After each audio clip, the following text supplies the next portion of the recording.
دوستو، اللہ تبارک و تعالیٰ کے محبوب علیہ الصلوۃ والسلام نے فرمایا ہے کہ اللہ کریم نے جنت کو مشکلات سے ڈھانپ دیا ہے۔ جو مشکل کام ہیں وہ آدمی کو جنت میں لے کے جائیں گے، اور جہنم کو اللہ تعالیٰ نے خواہشات سے ڈھانپ دیا ہے، جن چیزوں میں نفس کو لذت حاصل ہوتی ہے، اور انسان کی خواہشات تکمیل پذیر ہوتی ہیں، وہ دوزخیوں کے کام ہیں۔ بخاری مسلم میں لفظ ہیں حجبت النار بالشہوات وحجبت الجنت بالمکارہ، او کما قال صلی اللہ علیہ وسلم۔ تکلیف انسان کے ساتھ رہتی ہے، اس کا روپ بدلتا ہے، عنوان بدلتا ہے، لیکن پس منظر تکلیف کا ہمیشہ رہتا ہی ہے۔ انسان کے دکھوں کے نام بدلتے ہیں۔ کبھی دکھ یہ ہوتا ہے کہ اولاد کوئی نہیں، اور ہونے کے بعد کبھی کبھی یہ دکھ بھی آ جاتا ہے کہ یہ تندرست کیوں نہیں، اور اگر اللہ تعالیٰ صحت دے دے تو پھر کبھی کبھی یہ پریشانی لاحق ہو جاتی ہے کہ یہ تعلیم کیوں نہیں حاصل کر پا رہے، اور اگر وہ سارا کچھ بن صبر کے زندگی کامیاب گزارے، لیکن اپنی شادی کے بعد، اپنی دولت کے بعد، اپنی نوکری کے بعد اگر پلٹ کر باپ کی طرف نہ دیکھے اور رات کو واپس آئے ڈیوٹی سے تو ماں کے کمرے کے آگے سے چپکے سے گزر جائے، وہ جو تکلیف ہوتی ہے وہ سارے دکھوں سے زیادہ سخت ہوتی ہے۔ باغ تیرے دی کر کر راکھی میں ساری عمر گزاری، تو جدوں میں باغ پکن تے آیا تے لے گئے اور بپاری، پھر اور تکلیف ہوتی ہے۔ دکھ کا رنگ بدلتا ہے، لیکن دکھ آدمی کے ساتھ رہتے ہیں۔ اور یہ مت سمجھا کریں کہ جو آدمی بڑا امیر ہے، بڑا مالدار ہے، صاحب جائیداد ہے، وہ سکھی ہے۔ پلٹ کے کبھی پوچھیں تو صحیح اس سے، اس کے حالات کس طرح کے۔ تکلیف انسان کے ساتھ رہتی ہے۔ غریب شہر تو فاقوں سے مر گیا، لیکن امیر شہر نے ہیرے سے خودکشی کر لی۔ یہاں امیر غریب ہر آدمی تکلیف میں، لیکن اہل ایمان کو جو رب تعالیٰ نے حکم ارشاد فرمایا وہ بڑا پیارا ہے، اور بڑا میٹھا ہے، اور بڑا سمجھنے والا ہے۔ اللہ تبارک و تعالیٰ نے مشکلات ہر آدمی کے ساتھ، لیکن ایماندار کو، رسول اللہ صلی اللہ علیہ وسلم کے غلام کو، نبی پاک کے کلمہ پڑھنے والے کو جو رنگ عطا کیا ہے وہ بڑا منفرد ہے۔ فرمایا فَإِنَّ مَعَ الْعُسْرِ يُسْرًا، بے شک میں نے ہر مشکل کے ساتھ آسانی رکھی ہوئی ہے۔ پھر فرمایا اِنَّ مَعَ الْعُسْرِ يُسْرًا، بے شک ہر مشکل کے ساتھ آسانی ہے۔ ہر مشکل کے ساتھ، بولیے گا ذرا، ہر مشکل کے ساتھ، اللہ نے ہر مشکل کے ساتھ۔ اور یہاں چونکہ 2 دفعہ ذکر کیا گیا کہ ہر مشکل کے ساتھ آسانی ہے، تو مفسرین کرام فرماتے ہیں رب فرما رہا ہے اگر میں تجھے 1 مشکل دوں گا تو 2 آسانیاں عطا کروں گا۔ اگر 1 مشکل آئے گی تو کتنی آسانیاں ملیں گی؟ 2 آسانیاں دوں گا اگر 1 مشکل آئے۔ انسان کو جو مشکلات آتی ہیں نا، اگر کسی شخص کو پتہ چل جائے نا کہ یہ سامنے والا پل میں نے گزرنا ہے تو اس پار میری اپنی جائیداد شروع ہو جائے گی، تو وہ پل گزرنا اس کے لیے مشکل نہیں رہتا۔ اگر کسی کو پتہ چل جائے کہ بس یہ 2 سڑکیں ہیں میں نے عبور کرنی ہے، پھر میرے لیے سفر آسان ہو جائے گا، تو وہ جھٹ پٹ گزر جاتا ہے، نہ دھوپ دیکھتا ہے، نہ تھکاوٹ دیکھتا ہے، نہ رش دیکھتا ہے، نہ گاڑیوں کی ریل پیل دیکھتا ہے، گزر جاتا ہے۔ اللہ کریم نے فرمایا بندہ مومن جان لے اگر میں تجھے 1 مشکل دوں گا تو میں تجھے کتنی آسانیاں، چلے سارے بول دیں کتنی جی، کتنی اللہ تعالیٰ آسانیاں دے گا؟ 2 آسانیاں۔ ہم لوگ اچھا جب ہمارا ذہن بن جاتا ہے نا کمزوری کا، ہمارا جب مزاج بن جاتا ہے مایوسی کا، پھر معاملہ ذرا ہمارے لیے گمبھیر ہو جاتا ہے۔ اگر ہم یہ ذہن بنائے نا کہ مشکل میرے اللہ کی طرف سے آئی ہے تو وہ مجھے آسانی بھی ضرور عطا کرے گا، تو پھر اللہ ضرور ہی آسانیاں عطا فرماتا ہے۔ اور جو مشکلات زندگی میں آتی ہیں نا، حضرت مولا علی شیر خدا رضی اللہ تعالیٰ عنہ کا بڑا خوبصورت فرمان ہے۔ حضرت علی فرماتے ہیں جب تجھے مشکل آتی ہے تو وہ تجھے رب کا پتہ بتانے آتی ہے، وہ تجھے اللہ کا پتہ بتاتی ہے، اس لیے کہ جب تو سارے اسباب کر لیتا ہے، جو ضرورت ہوتی ہے پوری کرتا ہے، تندرست ہو کے وہ کام کرتا ہے، پھر بھی کام نہیں ہوتا، تو اس کا مطلب ہے کرنے والا تو نہیں، کرنے والا کوئی اور ہے، جو کام کرنے والا کوئی اور ہے۔ تو عزیز بھائی یاد رکھیں ہر مشکل کے ساتھ اللہ نے آسانی رکھی ہوتی ہے۔ اگر اللہ تبارک و تعالیٰ بیماری عطا کرے تو اس کے ساتھ اللہ پھر جو تندرستی دیتا ہے وہ بھی بڑی اعلیٰ عطا فرماتا ہے۔ اگر اللہ کبھی غربت دے تو پھر اس کے بعد جو اللہ تعالیٰ آسانی دیتا ہے وہ بھی بڑی اعلیٰ عطا فرماتا ہے۔ اگر کہیں سے آپ کو دکھ ملتے ہیں تو پھر جب سکھوں کا وقت آتا ہے تو پھر گنے نہیں جاتے۔ یاد رکھیں مشکلات کے پہلو میں آسانیاں ہوتی ہیں، اور جس آدمی کو مشکل آتی نہیں، میرے نبی کریم سید عالم صلی اللہ علیہ وسلم نے فرمایا مومن کو جو مشکل بھی آتی ہے اللہ اس کی برکت سے اس کے گناہوں کو معاف فرما دیتا ہے، اللہ اس کی برکت سے اس کے گناہوں کو معاف کرتا ہے، یہاں تک کہ حضور نے فرمایا میرے مومن کو کانٹا بھی چبھے تو اللہ تعالیٰ اس کی مشکل کو آسان فرما دیتا ہے۔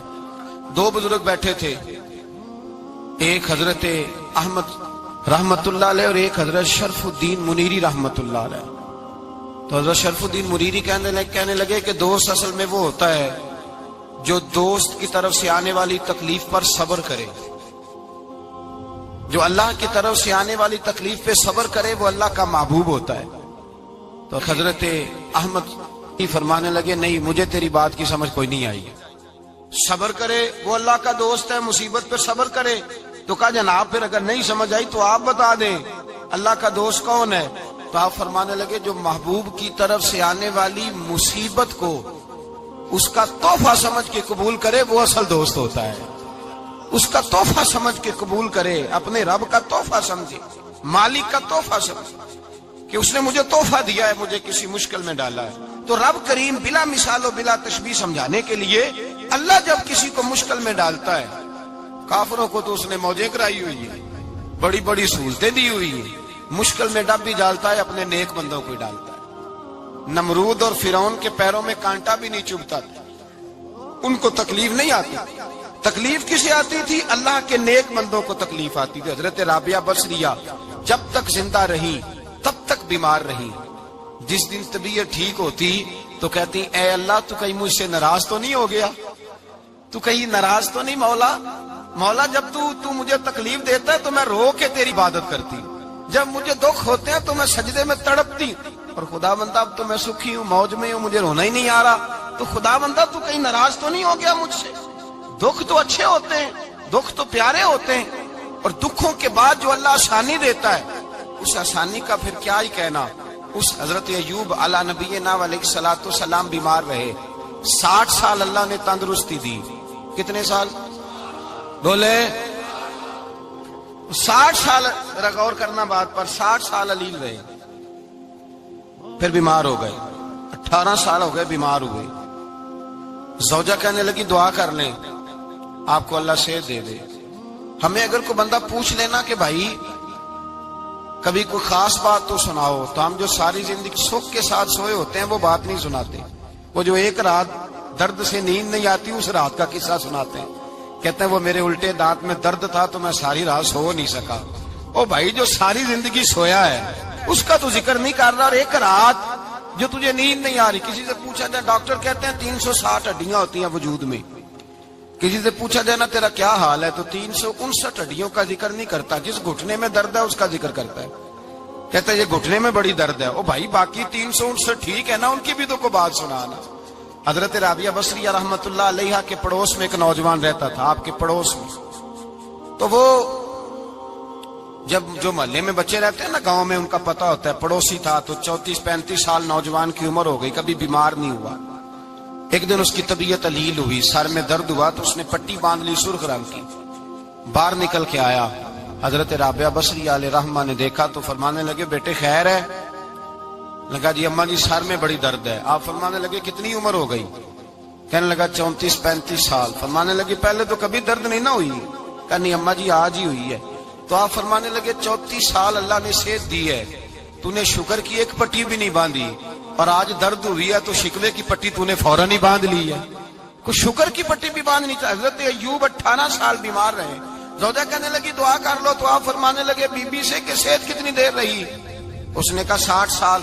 تو آپ فرمانے لگے ذرا بیماری کو بھی 60 سال گزر لینے دو پھر دعا بھی کر لیں گے۔ یہ دعا کی، اللہ یہ لفظ کہے اللہ نے صحت دے دی، تندرستی آ گئی۔ ایک دن گھر میں بیٹھے بیٹھے زوجہ کہنے لگی کہ ایوب یہ بتاؤ دکھ اچھے کہ سکھ؟ آپ فرمانے لگے سارے دن ہی اللہ کے ہیں پر دکھ بڑے اچھے تھے، مجھ سے پوچھو تو دکھ بڑے اچھے تھے۔ کہا کس طرح؟ تو حضرت ایوب فرمانے لگے جب میں بیمار تھا تو 24 گھنٹے میں ایک دفعہ میرا رب میرا حال پوچھا کرتا تھا، ایک دفعہ میرا اللہ پوچھتا تھا ایوب تیرا حال کیا ہے؟ فرماتے ہیں 12 گھنٹے تو لذت ہی رہتی تھی کہ میرے رب نے میرا حال پوچھ لیا، اور اگلے 12 گھنٹے میں انتظار کرتا تھا مالک حال دوبارہ کب پوچھے گا۔ فرمانے لگے اب صحت تو ہو گئی ہے پر اب میرا رب میرا حال تو نہیں نہ پوچھتا۔ بھائی مشکلات جو ہوتی ہیں وہ تو تجھے سجا دیتی ہیں، سوار دیتی ہیں. تجھے یاد آتا ہے کوئی اپنا، جب تجھے درد ہوتی ہے نا، تکلیف ہوتی ہے، پھر تیرا دل کرتا ہے کوئی کندھا ملے جہاں میں سر رکھ کے رہوں. پھر اسی لیے تو کسی درویش سے کسی نے پوچھا تھا اپنا کون ہوتا ہے، تو کہا جو تجھے دکھ کے وقت یاد آئے وہ تیرا اپنا ہے. جو تجھے عین آزمائش کے وقت یاد آئے اور تجھے اس کا نمبر فوراً تیرے موبائل پہ چلنے لگے، وہ تیرا اپنا سجن ہے جس کو تو دکھ کے وقت یاد کرے. تو بھائی مشکلات کے بعد جو اللہ آسانی دیتا ہے. حضرت ابراہیم کو آگ میں بھی پھینکا گیا، حضرت ابراہیم علیہ السلام کو ستایا بھی گیا، نکالا بھی گیا، لیکن جب ان مشکلات سے گزرے تو میرا رب فرماتا ہے وَإِذِ ابْتَلَىٰ إِبْرَاهِيمَ رَبُّهُ بِكَلِمَاتٍ فَأَتَمَّهُنَّ قَالَ إِنِّي جَاعِلُكَ لِلنَّاسِ إِمَامًا. کہا جب ابراہیم پورے اترے تو پھر ہم نے انہیں امام بنا دیا. یا اللہ کس طرح کی امامت دی؟ فرمایا میں نے اتنی اعلیٰ شان عطا کی ہے کہ اپنے لاڈلے رسول کو جناب ابراہیم کی نسل میں پیدا فرما دیا ہے. میں نے مصطفیٰ کو ان کی نسل میں پیدا کر دیا، قیامت تک کے لیے ان کا وقار بڑھا دیا. اللہم صلی علی محمد وعلی آل محمد کما صلیت علی ابراہیم وعلی آل ابراہیم. ان کی عظمت بڑھا دی، اس لیے کہ جب وہ آزمائش سے گزر کر کے آئے پھر جو آسانی دی. میرے نبی پاک صلی اللہ علیہ وسلم نے دین ابراہیمی کی بہت ساری چیزوں کو رکھا، کہا میں ملت ابراہیمی پہ ہوں. جب کوئی مشکلات کو عبور کر کے آتا ہے، جب کوئی تکلیفیں سہ کر کے آتا ہے، اس کے لیے جو اجر ہوتا ہے، اس کے لیے جو پھر اللہ کتنی ذرا بڑی توجہ کیجئے گا. لوگ سمجھتے ہیں فلاں آدمی مشکل میں ہے تو شاید مشکل میں ہی رہے گا، فلاں آزمائش میں ہے تو شاید میرا اللہ فرماتا ہے ایک مشکل دے کے میں دو آسانیاں بھی دوں گا. تم مشکل دیکھ رہے ہو، مشکل نہ دیکھو، وہ جو اس کو بعد میں آسانی آنے والی ہے، اور ڈبل جو میں اس پر نعمت کرنے والا ہوں اس کو دیکھو. حضرت یوسف کو بھائیوں نے کنویں میں ڈال دیا تھا، اور جب کنویں سے نکلے تو مصر کے بازاروں میں بکے، اور پھر زلیخا نے الزام لگایا تو حالات بگڑ گئے. حضرت یوسف کو جیل جانا پڑا. کتنی کٹھن زندگی تھی، لیکن میرے مالک کو کچھ اور ہی منظور تھا. کنویں میں گرنے والے، بازار میں بکنے والے، جیل میں جانے والے، الزام لینے والے جناب یوسف کو رب کریم نے اسی مصر کا بادشاہ بنا دیا. اللہ پاک نے اسی مصر کا حکمران بنا دیا. یاری تیری سونا پر ازمیشاں تیریاں اگ، اے سونا پرکھیا جاوند آئی پہلو نال اگاں دے لگ. اس کے لیے تھوڑا سا جتن کرنا پڑتا، تھوڑے کٹھن حالات سے گزرنا پڑتا، تھوڑی آزمائشوں کا روپ دیکھنا پڑتا. ہم چاہتے ہیں کہ ہمیں چھیڑے کوئی نہ کوئی تکلیف نہ آئے، کوئی آزمائش. یہ ہو نہیں سکتا میرے بھائی. نامی کوئی بغیر مشقت نہیں ہوا. 100 بار جب عقیق کٹا تب جا کر نگی ہوا. ہم چاہتے ہیں کہ ہمیں کچھ بھی دقت نہ آئے، مشکلات نہ آئے. اور مشکلات تو انسان کو سنوارتی ہیں بھائی، وہ تو نکھارتی ہیں.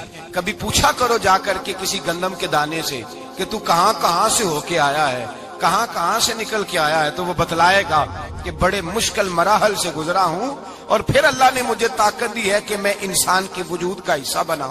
تو بھائی کٹھن مراحل، آزمائشیں، تکلیفیں، یہ انسان کو بڑا انسان بنا دیتی، یہ اس کے لیے ترقیوں کا پیش خیمہ ہوتی. ہمارے جمال پریشان ہو جاتے ہیں. عورتیں خاص کر کے اس بات پہ توجہ کریں، وہ بڑی جلدی غم لے جاتی ہیں. وہ کہتی ہیں جانے میرا کچھ ہوگا ہی نہیں، جانے میرا کچھ ہو ہی نہیں سکتا. میرے بھائی درجنوں اور بیسیوں لوگ ایسے ہیں جن کی اولادیں نہیں تھی لیکن نام ان کا ان سے بھی زیادہ ہے جو بڑے بڑے صاحب اولاد. حضرت عبداللہ مزنی حضور کے غلام تھے، قبیلہ مزن کے رہنے والے. والد فوت ہو گئے، چچا نے پالا تھا، اسلام قبول کر لیا. چچا اسلام کا بڑا دشمن ہے، حضور کا نام آئے تو جلال کرتا، حسد اور بغض میں جل جاتا، بڑی اسلام کے ساتھ دشمنی اور عناد رکھتا ہے. حضرت عبداللہ کہتے ہیں پہلے تو میں عشق رسالت کو دباتا رہا، پھر یہ چنگاری شعلہ بن گئی، پھر کہ یہ ہلکا سا جذبہ سمندر اور صحرا کا روپ دھار گیا. فرماتے ہیں ماں تھی اور میں تھا. میں گیا جا کے چچا سے کہا میں نہیں رہ سکتا. کہاں جائے گا؟ تو میں نے دھیمے لہجے میں کہا میں مدینے جاؤں گا، اب میں رسول اللہ کے مدینے جاؤں گا، اب میرا گزارا نہیں ہوتا، اب میں جاؤں گا. کہتے ہیں چچا کہنے لگا اچھا تو وہاں جائے گا؟ تجھے میں نے پالا، میں نے پوسا، وہ مکان میں نے تجھے بنا کے دیا، تیری جیب میں جو پیسے ہیں میرے دیے ہوئے ہیں. کہتے ہیں میں نے کہا چچا میں سارا کچھ سوچ کے آیا ہوں،